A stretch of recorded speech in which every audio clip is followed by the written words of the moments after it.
Hey everyone, welcome back. It's episode 6 of Horns Up, your weekly heavy metal catch-up. I am your host, Dan Kaplan, coming to you from Brooklyn, New York. With me, as always, my good friend, Corey Butterworth, coming to you from Lemmy's northernmost facial wart. Corey, how is it on Mount Lemmy? I've seen some weird things the past few weeks, solely because of this show.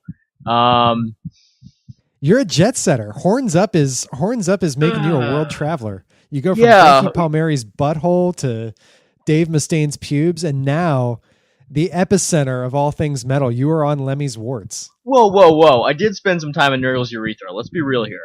That was true, but that was during the bracket. That was our past incarnation. I guess it didn't come up recently. Damn it. The only one that I didn't hate the most. The only one that I didn't hate the most. Well, Corey Butterworth, co-host, world traveler, metal expert. Not good with words. I don't know. Shit. Anyway, what's going on up your way? I don't know. I mean, God, I'm still binging on the new Agalloch CD, which I'm excited to talk about. But aside from that, I actually we will talk about that extensively on this. Yes, no question about it. I actually followed in your footsteps as the past year. I started playing soccer again yesterday. Nice. So I'll be doing that every Tuesday for the next, I don't know, indefinitely until I, leave this area. So that's, one reason to get off my ass once a week. But cool. Aside from that, the grim and frostbitten Northeast isn't so grim and frostbitten these days, which is kind of nice. Yeah, it's going to be summertime. Almost there. Yeah, I too have been doing the soccer. I've been enjoying the warm weather down here. We hit like 83 on Monday, which was ridiculous. My new thing, I've been starting to go to the gym before work, because with all the activity we're doing with Horns Up and just other activities going on in life and work and everything, I've realized early morning is pretty much the only time I can go consistently if I want to, get a workout routine going. Yeah. And yesterday was leg day for me, and let's just say stairs are my mortal enemy at this point. Let's just say going from a seated position to standing is painful. Now, I did have something to say on that.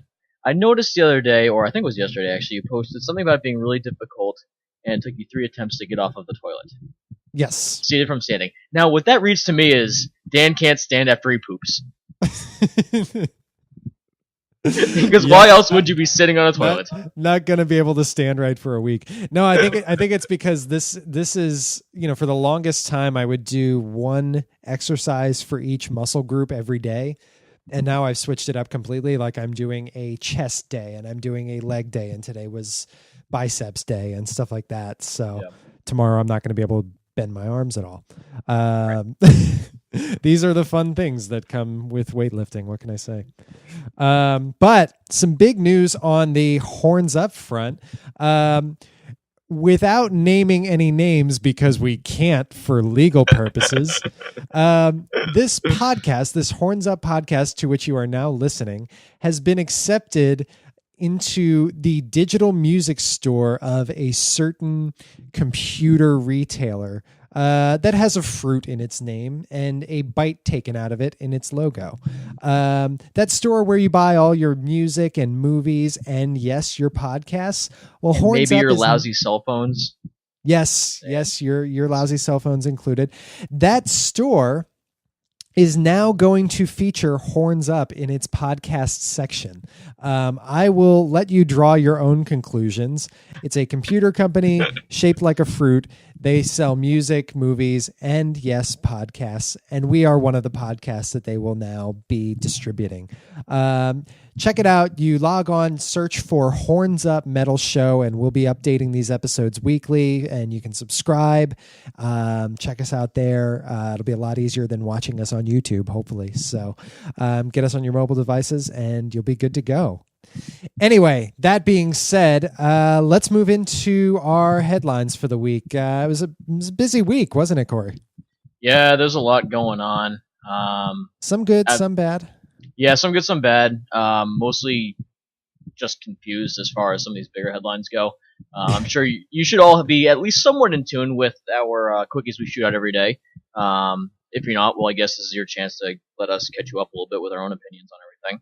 Again, Quickies is our daily news recap on our blog, horntsupmetalshow.wordpress.com. If you haven't figured out what quickies are yet, this being so many weeks into it, shame on you. Follow our blog more. It's fun. Yeah, man. I just want to point out, I know we talked about this. I just want to point out that in the 3 weeks that we have been running the Horns Up blog, that 3 weeks represents the longest that any of my attempts at blogging have ever lasted. So we're on to something here. It's a commitment, man. We got business cards and everything. It's getting real. Yeah, getting profesh with this. I just said profesh. Fuck my life. No longer profesh. We are now fucking stupid. Anyway, so much different. Yeah. Anyway, first headline for the week. This actually happened late last week.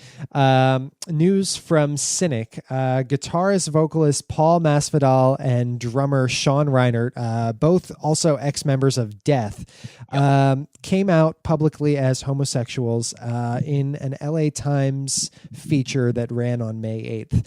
Now, many in the metal community had kind of suspected this. A lot of people weren't all that surprised, but this was the first time that they had acknowledged it publicly, I believe. No. And the reaction from most we've seen has been pretty supportive. You've seen people on blogs, both editorial and in the comment sections, just being either generally supportive or just indifferent. You see a lot of I don't care either ways, a lot of so what's. This doesn't, which I don't take to mean like their coming out is not a big deal, but I interpret that as it doesn't really matter what their sexual orientation is. I agree. And music. Right. And the way I kind of interpret those, because I am one to fall, I don't want to say the apathetic category, but the mostly just kind of like, oh, that's cool, whatever. Let's move on with our lives. You do you. Yeah, exactly. You do you, I do me. Everybody's happy. I am the only way I would feel like it's a bigger deal, is that I think it's just a more positive thing that they're comfortable enough to do it, and just speaks more on society as a whole. That they feel that they don't have to have too much negative criticism or negative responses to this, and they're comfortable enough to do it in public, which I think is great. Aside from that, great, awesome, good for you guys. I don't really care that much. When's the next tour? One of those things. Exactly. Good for them for, feeling comfortable, feeling that this was the right time. In a lot of ways, I feel like society, you're right, society has moved forward, moved in the right direction on this thing. However, there is one asshole in particular who has not. I'm sure there are plenty of assholes in particular who have not, but one has come to the forefront in recent days. I'm speaking, of course, about Vic Koletsky, proprietor of Vic Guitars. This is a lower profile guitar maker, but still apparently pretty quality stuff, pretty prominent. He's worked with Periphery, he's worked with Animals as Leaders, etc. And in response to this news, posted a series of homophobic remarks on his Facebook account after the news broke.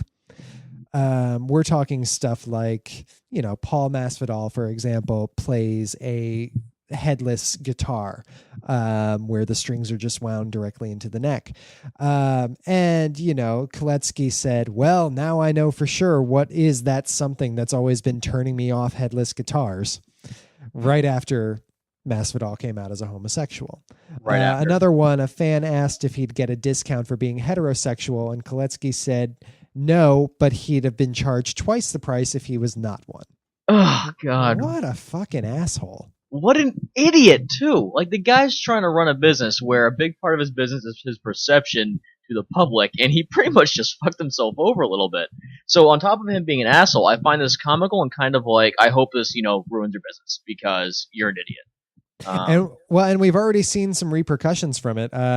Bands have reacted swiftly. Periphery came out, issued a formal statement, and they have officially ended their relationship with Vic Guitars on the spot. We also saw some backlash from Per Nielsen, from vocalist of Scar Symmetry, who engaged with Vic on Facebook, challenged him on his homophobic views, and basically didn't back down with it. You owned him. Yeah. He owned him. So it's good to see. It's good to see the bands coming out and taking a stand for what's right. And I'm not sure if anybody's actually seen like his attempt at, I don't know what you want to call it, apology or whatever, or some kind of rationing or reasoning, I should say, for what his words were. They were pathetic. I mean, they were worse than like Inquisitions, trying to take a step back. It was, he basically just said, all right. He as I recall, he didn't even apologize. He said, no, he didn't. Don't like is not the same as hate. Yeah, and I will quote it because it's like right in front of me right now. But he said, and I quote, "There's a big difference between don't like and hate. I don't hate gay people pretty much as I don't hate anything. Hatred is a sick feeling and never led to anything good. Fuck whatever you like. It's none of my business. But don't expect me to like or sympathize your choice just because you are different. I may be tolerant to you, and that's it." So basically, he basically just kind of said, "I don't hate you because I can't hate anything," which is pathetic. I don't know. If he was trying to take a step back with that and then, cover some ground, he just really fucked it over severely. It's a crock of shit. He's already started losing some business. I hope he loses a lot more.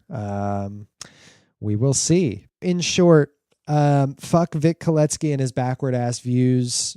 Good for Paul and Sean, and best wishes to them. Hope they find what they're looking for. Our next news item. Let's talk about the gathering of the Juggalos. I never thought we'd actually say that. Never thought we'd say that on this show.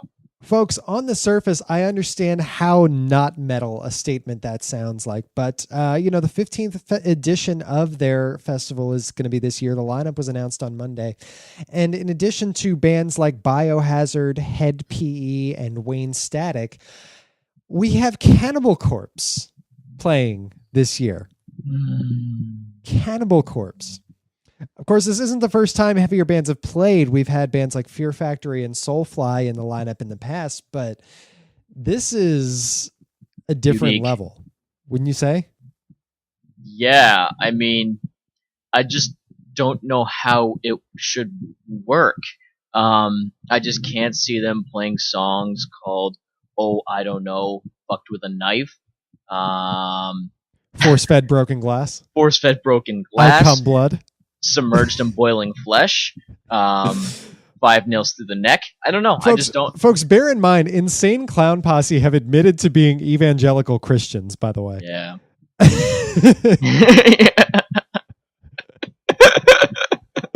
There is no bigotry in evangelical Christianism. But there is Cannibal Corpse in Juggaloism, apparently. And there is money in Cannibal Corpse and Juggaloism, so I guess whatever. Oh, yeah, they're going to be laughing all the way to the bank. So, good for them, I guess. I mean, it's not making me any more likely to ever attend a gathering of the Juggalos, but whatever. You're a death metal band. This should be some nice increased exposure for you. Maybe. I don't know. Sure. It's just one more reason for me to make fun of Cannibal Corpse, let's be honest. At any rate, let's move on to our next topic. This one, I have a lot to say about this one. We're gonna take you up north to the land of the Norsemen and talk about some news from a Monomarth. Frontman Johan Hegg is going to be appearing in a new movie called Northmen, a Viking saga. Johan Hegg is appearing in a movie about Vikings because, of course, he is. He's a wannabe Viking in a Viking metal band playing a Viking in a movie about Vikings. Yeah, that seems like it fits. Johan is going to be playing Vali, a Viking, and he's going to be appearing alongside a bunch of no-namers and Ed Skrein, who some people might know as Dario Naharis in season 3 of Game of Thrones. He played Dario for one season and was recast. So clearly the guy's got some acting chops. The trailer, I don't know if you watched the trailer. It's about 1.5 minutes long and it is just all kinds of cheesy. Yeah. But what I love most is that you watch it and when you get to the credit card at the end, Johan Hegg, this is his acting debut. I mean, aside from music videos and stuff, this is his acting debut and he gets an "and" credit. Like, Jesus. He's never acted before, but they give him and Johann Hegg. Like, they recognize His they importance. recognize this synergy here. They recognize how much this movie means to him and how much he means to this movie. Like, full credit to whoever put that trailer together. That is just wonderful. This movie and Johann Hegg is so symbiotic. They need each other. No question about it. Yeah. They go together like lamb and tuna fish. I mean, Northman, a Viking saga is the full title. It's like, Jesus Christ. I will end up seeing it because of course I will. If it ever gets U.S. distribution, I am fully on that. Right. I mean, granted, I still need to see Dark Floors, which of course is the Lordy movie. Right. But that's something I'll find that eventually. But, you know.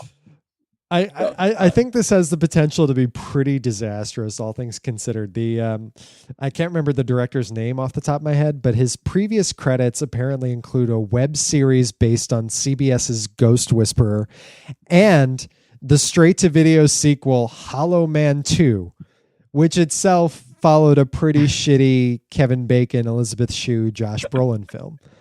So... My biggest concern for Johann Hegg in this one is that he can't wear any Under Armour. He must be so upset. He can't wear any Under Armour, and he can't make songs that all sound the same. I mean, they're as much as they're keeping him in his element, they're kind of taking him out of his element a little bit too. His world is falling apart. Yeah. And our final headline of the week, a bit of a somber note. Legendary artist H.R. Geiger passed away on Tuesday at 74 following injuries he sustained during a fall. Geiger, you'll remember him. He's most famous for his work in conceiving the aliens, the design of the aliens in the Alien movie franchise. Yeah. But he also had pretty strong ties to the metal community. He did artwork for Celtic Frost and Triptychon. I think Tom G. Warrior was even his personal assistant for a bit.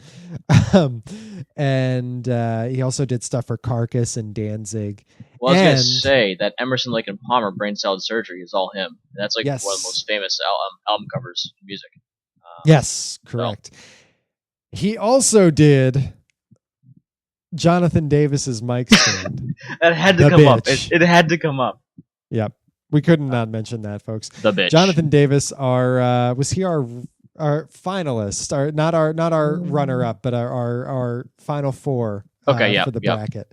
Yep. Which, frankly, an H.R. Geiger custom designed mic stand is something far cooler than J Devil deserves. Right. Let's be real here. But Tom G. Warrior from Celtic Frost and Triptychon paid tribute with a Facebook post yesterday saying, among many other things, quote, "Regardless of anything I may write about H.R. Geiger, none of these words will ever be able to truly accurately describe him as a person and as a friend. It is utterly inconceivable to imagine a world without his wit, his perception, his genius, his horizon, his determination, his humor, his friendship, and his immeasurable kindness. And yet we are now left in exactly such a world." Sad news. Rest in peace, H.R. Geiger.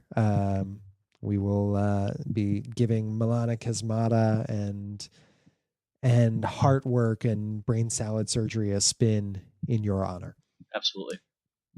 At any rate, with that said, let's move into some new releases for the week. Sounds like a good I know idea it's to me. first on our list. I kind of want to save Agalloch for the end because we're gonna save it for the end. Yes, we're gonna save it for the end. That's gonna happen. There's going to be an extended conversation on that one. Let's kick off with Valenfire. Put out a new album this week called Splinters. Again, Valenfire is a British death doom supergroup featuring Gregor from Paradise Lost, Adrian Erlinson from At the Gates, also drums on the record. They are members of My Dying Bride and Doom that play in the band. It's their second full length, and This is a cool album. I was enjoying this. I really was too. It's awesome. It's evil. It's relentless. It's definitely dark. You get those doom elements. It's very, very heavy. I mean, it definitely punches you in the face. You get some of that nice, that sludgy doom metal in there. I don't know, some nice deviation in the song lengths. I was really enjoying it start to finish. I don't have a ton negative to say about it. Yeah. I just remember Drag to Gehenna just kicked my ass. I know that much. Yeah. See, I was more the centerpiece track for me was one called "The Wolves of Sin." Yeah, that was good. I just liked it because it encompassed everything the album was about: the Yep. death elements, the doom elements, the rawness of it, and it did so in this tight, streamlined, like 3-minute, 8-second package. Which is really hard to do with this genre of music too. Yeah. So got to give credit there. Yeah, I mean, and honestly, like I keep going back to it, like that was the one thing I really loved about it was like how for a doomy record like this, how raw it sounded and how, like I'm normally more of a polished production kind of guy, right? But that said, this thing is just kick ass. I wouldn't sonically, I wouldn't change a thing on this. I think they nailed it completely on here. I agree. I did notice a couple of times, I think the sequencing was a little bit weird, and maybe not the sequencing, maybe just the transitions, because, it did go back and forth between deathier tracks and doomier tracks. And sometimes it did so almost a little too quickly for my liking. It was a little bit jarring. I don't want to say, don't interpret this as this being a bad thing, but it does take a little bit of getting used to. Sure. So, but that being said, Splinters in general, just an incredible album. Really, really, really good stuff here. Near the, I don't want to say near the top, but definitely pretty strongly in the upper half of my list for the year so far. Yeah, be in the top third. I mean, it was weird because when the album kicked off, I wasn't the most crazy about Scabs as an opener, but I think as an opening track, I didn't have an idea of what really I was in for yet. Right. And I mean, and again, going through it a second time, Scabs made way more sense, but I think Splinters is just an awesome closer too. Yeah. Oh, definitely. The ending track. Wow, that was great. I'm with you. I mean, this is in my top third. Again, when everything I judge is metal bass, it's kind of a clusterfuck, but I've noticed that too. I have like 3 non-metal albums right at the top, and then the rest of my top 10 pretty much are metal. So not an accident. This is what happens when you listen to 4 metal albums a week for Horns Up. So seriously, not that I would trade that at all, but again, the album is Valenfire, or the band is Valenfire. The album is Splinters. It's in our Just the Tip playlist. We have a Spotify playlist set up for you on our blog, so check that out. Next up on our list, we'll do the new album from Prong. It's called Ruining Lives. It's their 9th album, and it's their 4th post-reunion album. Again, Prong, New York City, thrash crossover alternative metal legends. What'd you think of this thing? I kind of wanted this album to really, really suck, because then its title would be so fitting. That being Ruining Lives. I didn't mind it. I didn't mind it. The first time through it, I was really into the first few songs. They caught my interest. It was better than I expected. Prong's a band that's going to be at Wacken, so we'll be seeing them later in the year. I was kind of hoping that this would be a good album. It started to bore me in that meaty third of it, and unfortunately, the meaty third was like about half the songs. It was about 6 songs of the 11. Right, exactly. I liked the first 3. The fourth one, was okay, I guess. I don't know. And I like the way it ended. I like the last 2 songs. I don't even remember. Limitations and Validations, the closer. I liked as well. That was it. Yeah. Yeah. For me, I went one further. I thought I really liked the first 4 tracks, and then this thing just fell off a cliff. The one thing I will say is, for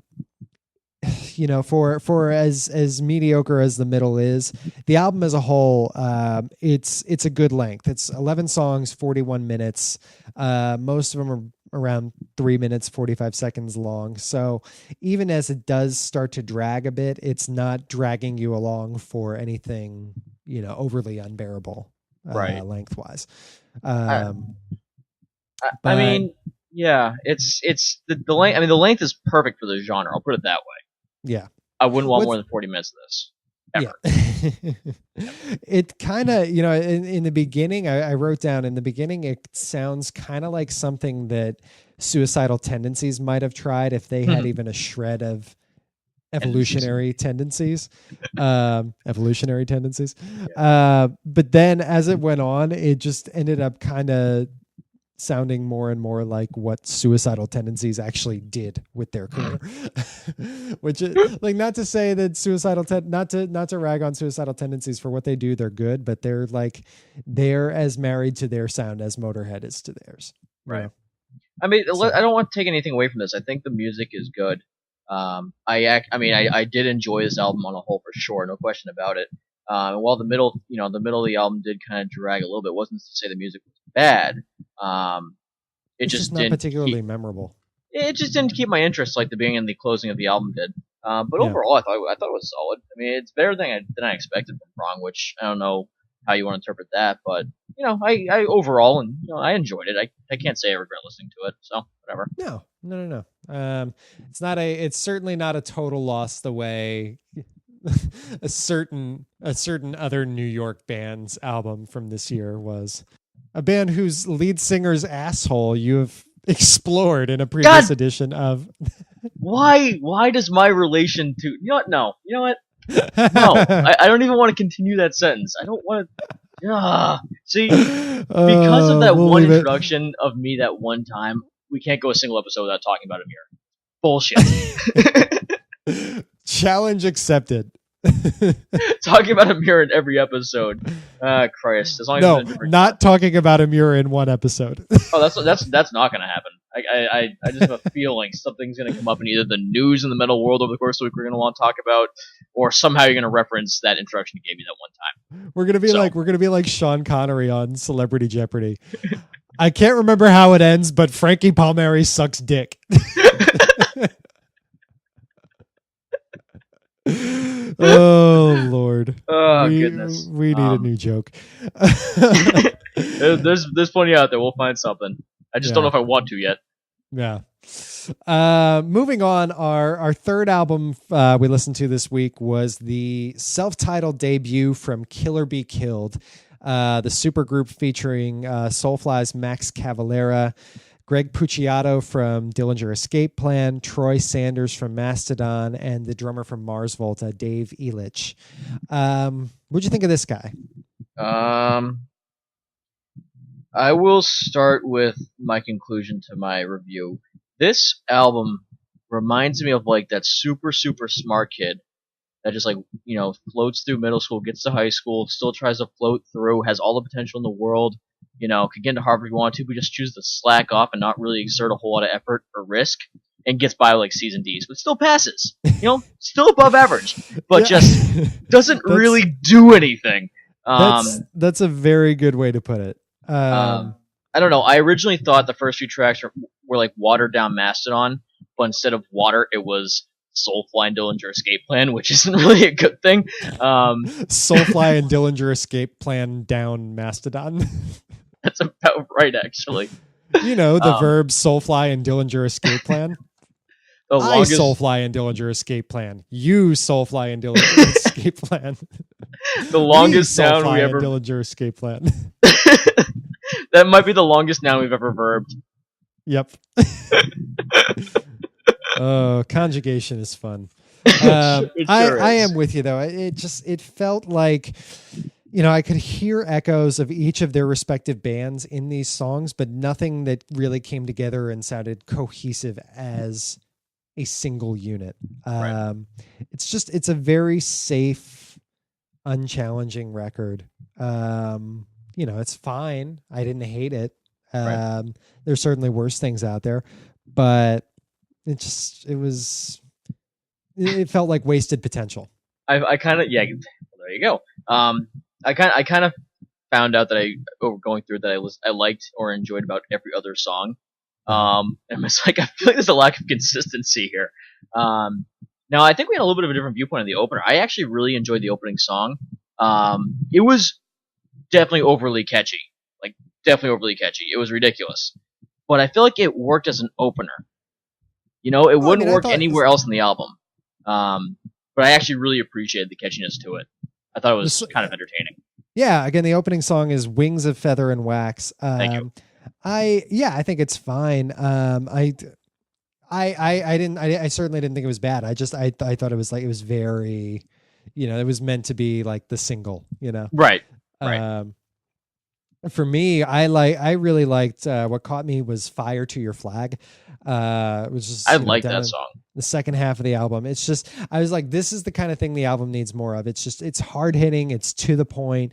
It, in 2.5 minutes, it does more than much of the rest of the album. You know what I agree. mean? Yeah, I agree. So, that one, I mean, after like a lull in the middle of the album where I was kind of starting to get to the point where it's like, I get it, kind of move on to another CD type of thing. That song popped up and I was like, all right, this is a little better. This is kind of back to where I was kind of hoping this thing would be. But then again, it was 2.5 minutes and then it was gone again. I was like, oh, well, still sad. So, again, that one is "Kill or Be Killed." It's their self-titled debut album.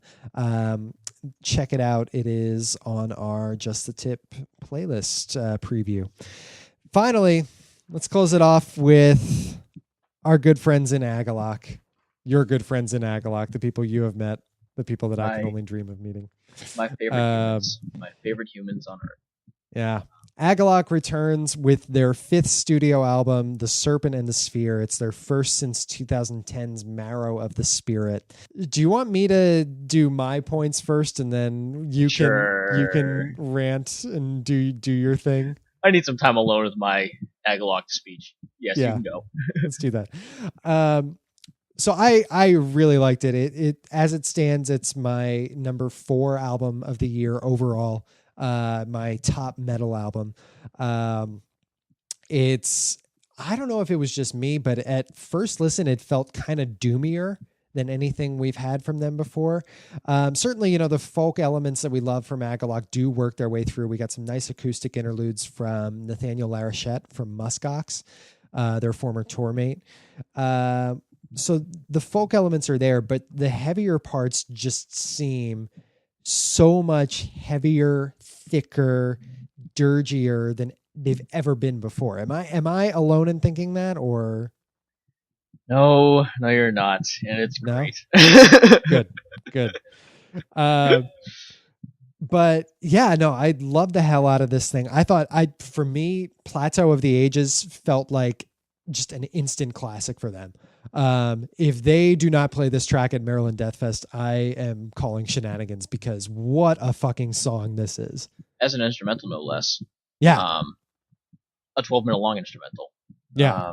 It says something that a 12-minute long instrumental can not only hold my interest, but be, for me, the best song on the album. Who else but Agalloch? Yeah. That's what they do. That's why I'm wearing my Agalloch shirt specifically for this podcast tonight. There you go. I'm done now. You get into you do your thing. I mute myself. Oh, Agalloch. I remember back when I was in college. I must have been either a freshman or a sophomore. And Dan said, "Hey Corey, check out this album. It's folk metal. It's Agalloch. It's the Mantle." I said, "Oh, folk metal. The songs are long. There's a lot of instrumentals. I might listen to this once." And it was a really shitty winter day. It was snowing, it was miserable, and I was walking all the way back to Redfield, which is probably about half a mile from my nearest class, and a Desolation song came on, the closer to that album, and I was like, this is too fitting to not listen to over and over again. And thus it's been friggin' gravy ever since. Thus began a beautiful relationship that has spawned 5 children, marriage, divorce, remarriage, moving in together, moving out together. Corey getting jealous of Aesop Decker's ex-girlfriend and her shitty band Taurus. Are they ex-girlfriend? What am I missing here? No, I think they are still together. You're right. Oh, okay, no, whatever. I misspoke. But now, Serpent the Sphere. I haven't hyped with this one yet, which is something that still needs to take place. But it's Agalloch. The true measure of an Agalloch album. It's awesome. It's really good. I love the fact they used, I'll just call him Muskox because it's easier than saying his actual name, in the album, because he was great to see live. He was a great opener for them if Taurus didn't interrupt that little situation. I mean, these are some of the better songs Agalloch's ever written. I mean, the opener, Birth and Death of the Pillars of Creation. First of all, as you mentioned yesterday, it's like if Agalloch could be reworded into a title of a song, that's it. It's such an Agalloch song. They love their dramatic sounding song titles. Yeah, it's great. I love it though. It's like, you said it's heavier, and I definitely think this album's doomier than anything I put out before. But I don't feel like it's as dark as Mirror of the Spirit was. Mirror of the Spirit felt darker. Maybe it's because of the artwork that went with it and everything else that goes along with that. Mm-hmm. But this was definitely heavier and doomier. I mean, Celestial Effigy, which obviously was a single and was the appropriate single, is great. I personally liked the Astral Dialogue, which I feel like is like an In Flames song title that they borrowed from any of those early albums. Yeah. Now, the instrumentals, I kind of would have liked a little bit more from them. I don't know on what level. They didn't do as much for me as I would have expected. See, the thing is with Agalloch instrumentals, I like them traditionally, and I'm not referring to Plateau of the Ages here. I'm not referring to that one. That's different. I'm talking about you're talking about the acoustic interludes. Yeah, exactly. Because the instrumentals from, say, the Mantle, like the Lodge, the Hawthorne Passage, those songs are awesome. Like, they're awesome songs. They're complex. There's a lot to them. They bring a lot of different elements. These are more straightforward. Your acoustic, guitar work, just really 2 to 3 minute long interludes between songs, which I guess is appropriate for what the album is. They kind of condense that whole crazy long term complex instrumental into in a long instrumental at the end of the album. They were like necessary breathers between the long epic, heavier tracks, but they didn't strike me as anything beyond that. I thought they were fine. They didn't, I wasn't particularly wowed by them the way I was the rest of the album. Right, exactly. This album, it definitely, as far as, feeling goes, and even, I guess, production, if you want to look at it from that way, it kind of nestles in nicely between my two favorite albums they put out, like The Mantle and Mirror of the Spirit. I don't know. It's freaking Agalloch, dude. I'm gonna see him twice in 2 months. I'm gonna see him July 1st in Boston. I'm obviously gonna see him next week at MDF. But no, I'm right there with you. This overtakes so far. It overtakes The Satanist for me. It overtakes Milan and Casmata, as much as I love those two albums. It tops my year so far, and part of that is because I'm still on my little giddy high from having new Agalloch finally. But also it's a very good album. Agalloch albums, they're so.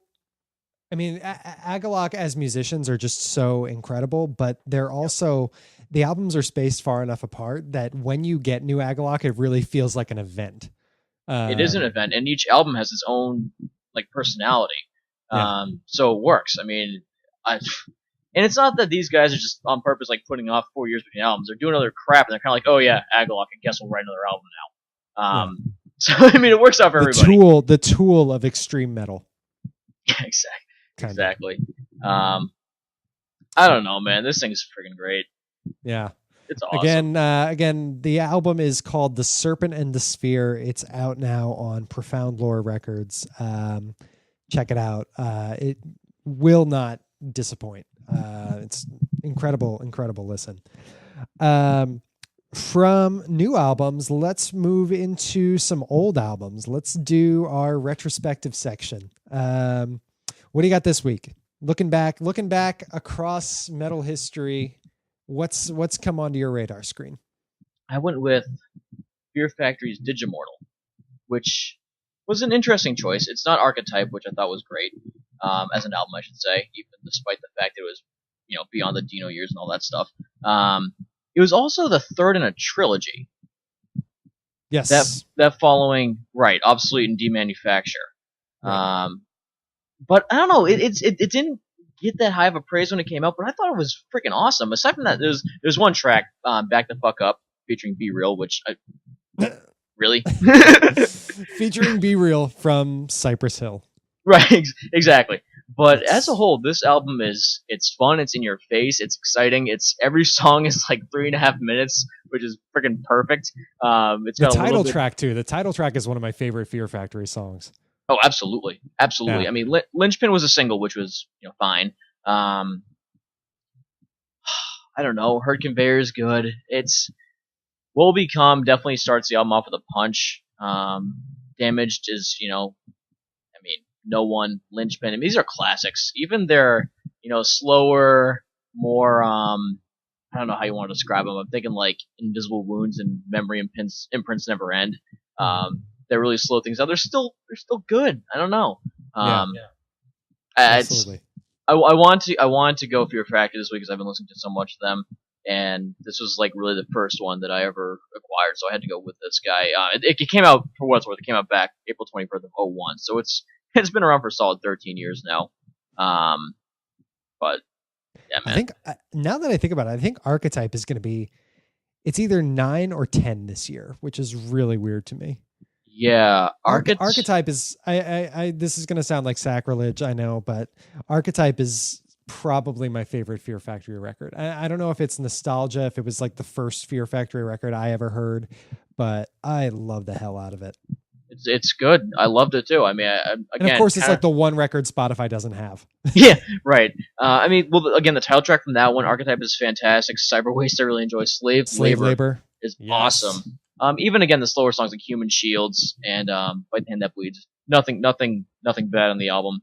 That came out actually back in 04, so it just turned 10 years old. It just turned 10 years old. Jesus, kiddo. We're old. Holy Christ. Holy shit. We're old. Well, Fear Factory, Digimortal. It's a fine choice. Very fine choice. I went with an album that just turned 22. And naturally, realizing that it crossed my radar screen in the days that followed. I'm talking about Iron Maiden's Fear of the Dark, an often maligned 90s album from Iron Maiden. I never really understood the hatred people have for this one. I mean, it's routinely ranked in the bottom 5. When you have ranking lists of Maiden's discography, it's routinely ranked not just in the bottom 5, in the bottom like 2 or 3. And I don't get it. I mean, it's not as good as their 80s records by any stretch, but it's also not awful. I mean, there's some good songs here. I personally love that album. I mean, I know it's kind of weird, but I love it. I really do. It came at a bit of a difficult time for Maiden. It was their second album without Adrian Smith. Their last album before Bruce Dickinson left to go solo. Also the last album produced by Martin Birch, who did their entire 80s catalog. But there's a lot of good stuff here. I mean, I find, I think a lot of the flack it gets is because it takes on more of a hard rock feel at times than a heavy metal feel. Sure. But even those hard rock songs like Chains of Misery, Weekend Warrior, like those are some catchy ass songs. I mean, Afraid to Shoot Strangers is one of my favorites. Afraid to Shoot Strangers, Be Quick or Be Dead. Yeah. I actually am kind of getting sick of the title track a little bit, probably because they play it on literally every tour. Every tour. Yeah. Every tour. It does have the Apparition, which might be the stupidest song Iron Maiden has ever written. But it's one song. Yeah. And the band would get much, much worse than that. I mean, I'm talking the Blaze Bayley era. I'm talking even a couple of the post Bruce reunion albums are less than good. But again, good. Not this. Yeah. Again, Fear of the Dark, I've always found it to be an underrated album. I enjoy the heck out of it. So that is my retrospective this week. So no argument. So with that, let's move into Horns Up and Horns Down. What do you got for your Horns Up this week? My Horns Up is a fun one that got me really, really drunk last weekend. Well, that's always good. And such a surprise. Write this down. It's drinkify.org. drinkify.org. Drinkify.org. This is a very, very straightforward website. You type in a band name, it shoots out a drink. You should drink while listening to this band. For example, following along with our previous discussion about Agalloch, which let's face it, wasn't the majority of this show, which is a little upsetting to me.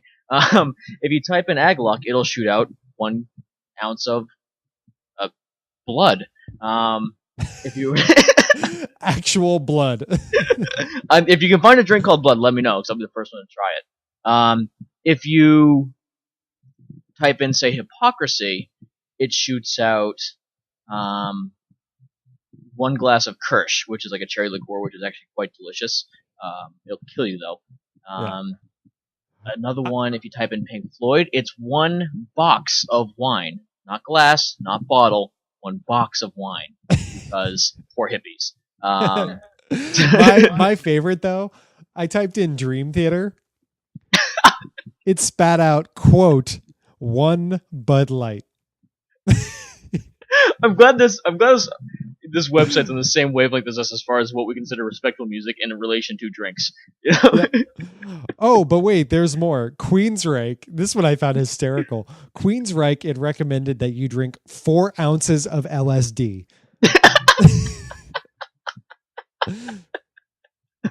I can't make this up, folks. If you go to Drinkify, type in Dream Theater or Queensryche or other bands you hate, this is what you'll see. So it's a good time, honestly. It's really amusing. I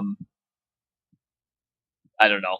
It's an expensive game if you're actually trying to follow through and drink to your favorite bands, but what the hell, man?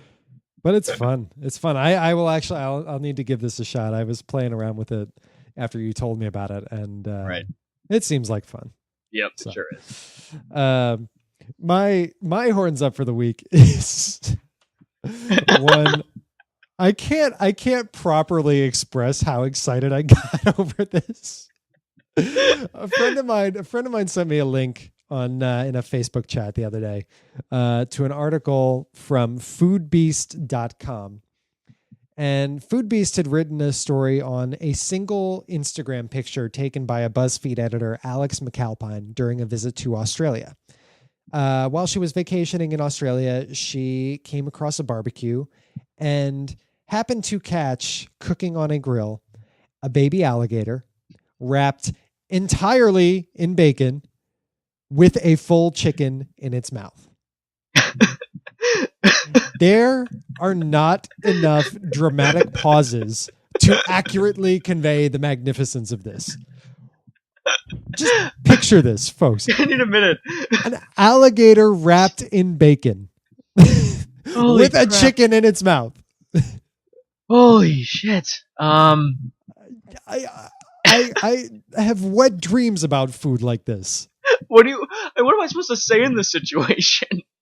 Oh yeah, if you analyze, the structure of the alligator and how it's positioned relative to the chicken that's in its mouth halfway down its throat with the bacon wrapped around its nope, can't do it, guys. Can't do analysis. This defies any logic or reasoning. This is too ridiculous for words. I finally found too much of a good thing. Or no, this is probably the right amount of much as long as I get to have it at some point. Yes. I don't know if it's real. I don't know if someone staged this with fake plastic food, but I want it.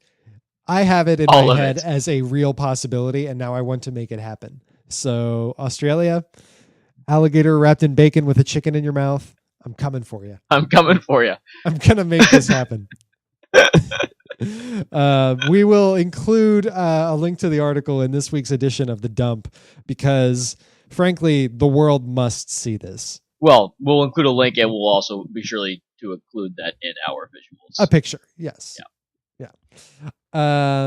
Anyway, now that I've... Deep breath. Now that I've cooled down from that, let's get into our horns down. What do you got for horns down this week? Sure. Okay, so my horns down is in relation to, again, my experience this past weekend. Now, for those unaware, it's been rather nice lately. I spent a lot of time outside this weekend. It was great.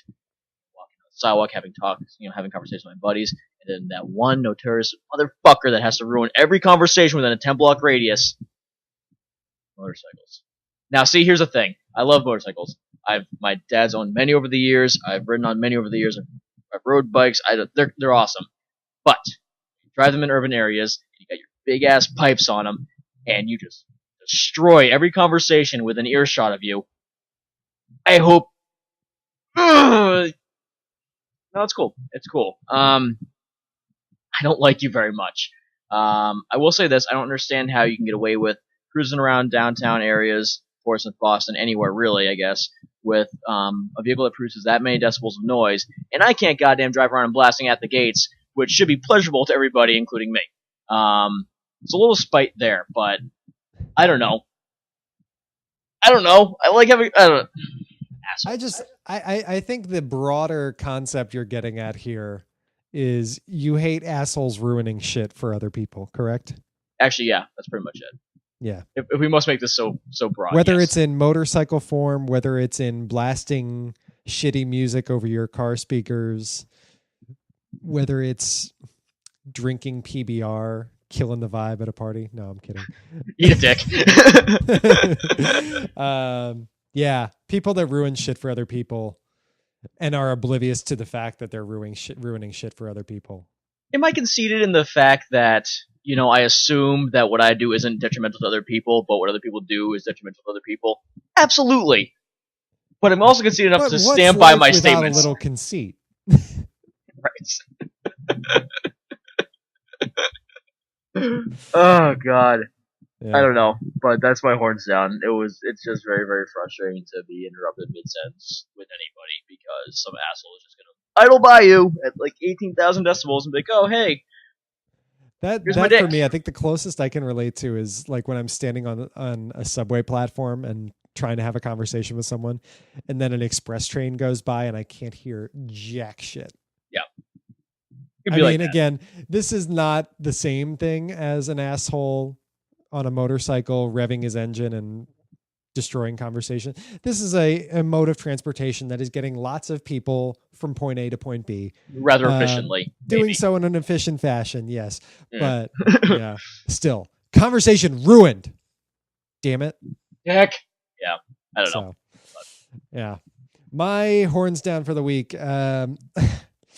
So over last weekend, my Samsung Galaxy S3 finally died on me during what should have been a routine software update. Long story short, I had to get a new phone. I had to start my own plan, which I was planning on doing when my contract was up in August, but got accelerated due to the weekend's events. Ending a turbulent 1 year and 9 months with my Samsung Galaxy S3 and ending my entire future relationship with Samsung Mobile. Samsung Mobile is my horns down for the week. In my 1 year and 9 months with this thing under contract, I had to get it replaced when the headphone jack crapped out. I had a power button that stopped working right around the turn of 2014. I routinely got awful reception in what should have been strong areas, etc., etc., etc. This wasn't even the first time this has happened. This was the third time I used a Samsung device. I had a Galaxy S1 and a Samsung slider phone before that, and they both went to shit in similar ways. I don't understand how Samsung gets away with this next big thing bullshit when their phones are subpar. Their phones are mediocre at best. They run very well for about 6 months, and then everything, the bottom just falls out. So I'm done with Samsung forever. I have a Motorola Droid Max that I'm really liking, and I have my own plan, and I feel like an adult. Yeah, I'll be an adult someday too, maybe. Yeah, I'm off my family plan. Samsung can eat its own shit and spontaneously combust. They're terrible. They're the worst. I mean, I kind of, the old phrase, this is not even really related, but in the sense, there's no such thing as a free lunch. I'm pretty sure there's no such thing as a good cell phone. There just isn't. This is true. I'm working on an iPhone right now, which I should have never even invested in. It's awful. Things just don't work. It's like, oh, you need to update an app. How about removing all the other apps so you have enough space to update this one, and then you can reinstall them all? I'm like, oh, that sounds efficient. So no. the power button, kind of like yours, the power/lock button, decided just to collapse into the phone one day. Just and I guess this is like a thing with a lot of iPhones. See, and when that happened to me, I could solve that problem. I could power off the phone by removing the back and taking out the battery. Exactly. You can't do that. iPhones, the thing is like the back is screwed on, right, and the battery's in there and all that stuff. So you think, oh well, that's a pain in the ass. You have to unscrew the back of it to get better. No, because the screws they use to attach the phone are 5-pointed stars. They're not like Phillips head or flathead. They're fucking 5-point star screws. Which, oh, by the way, screws that only Apple Store employees are privy to access. Not only that, they have bought. What's the phrase I'm looking for here? You can't buy, you can't make, you can't sell, you can't distribute similar screws or screwdrivers because it is Apple's product. They made it their product. They have a complete patent on it, and every website that's come on has been like, "Oh, just mail us your iPhone. We can do it. We have the tools." They're like suing you. So that's Apple for you. The only phone I ever had last me more than a year successfully was my initial, my first Droid, which was the I don't care what at this point. It was great. It was the one I had, right before this one that I had the senior year of college and stuff. It was awesome. And one day I went for a run. I had my phone on me for some god knows reason, and I tripped, and of course I landed on it, and the screen shattered, just completely shattered. The weird thing was, it still worked. I could still touch it and do all this stuff, and I was still taking calls for a solid 4 months before my contract eventually ran up, and I decided to get a new phone. But even with no screen and glass shards falling into my face, it worked better than my iPhone does. New. Oh man. Yeah, my great white buffalo of phones. What's that?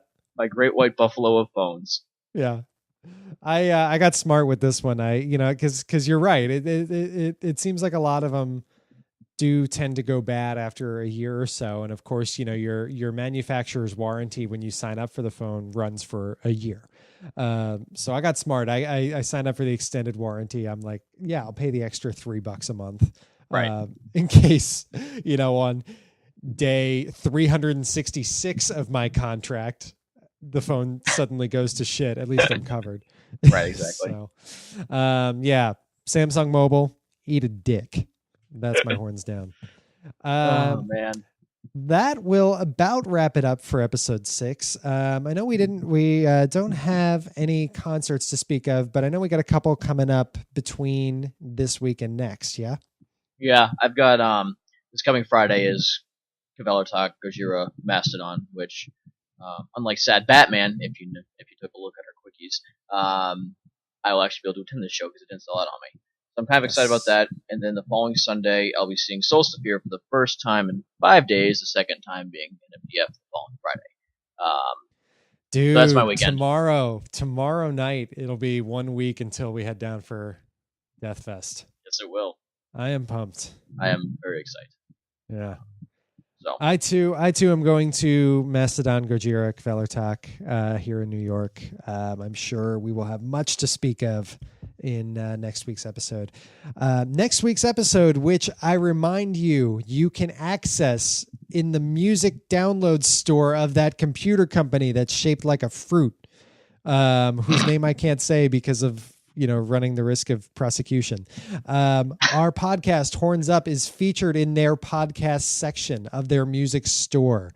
Download it, subscribe, search for Horns Up Metal Show. You'll find what you need.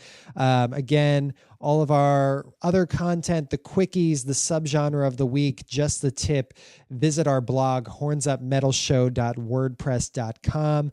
You can also like us on Facebook, facebook.com/hornsuppodcast. Or follow us on Twitter at Horns Up Podcast.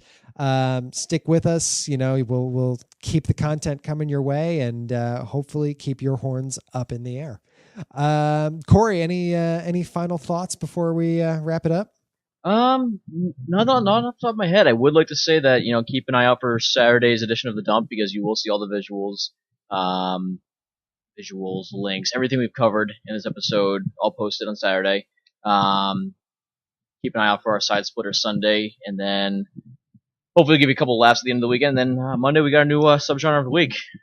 Monday subgenre of the week, which of course will be, in honor of what we talked about today with the new release, it'll be folk metal. Folk metal. Certain, sure to be some Agalloch. Somebody might find themselves. Yeah, exactly. You name it. It's a fun subgenre to get into. Well then, again, as Corey said, check out The Dump tomorrow with all the extra content we mentioned in this week's episode. Check out Sunday's Side Splitter. You can do all that on our blog, hornsupmetalshow.wordpress.com. Follow us on Facebook, facebook.com/hornsuppodcast, Twitter.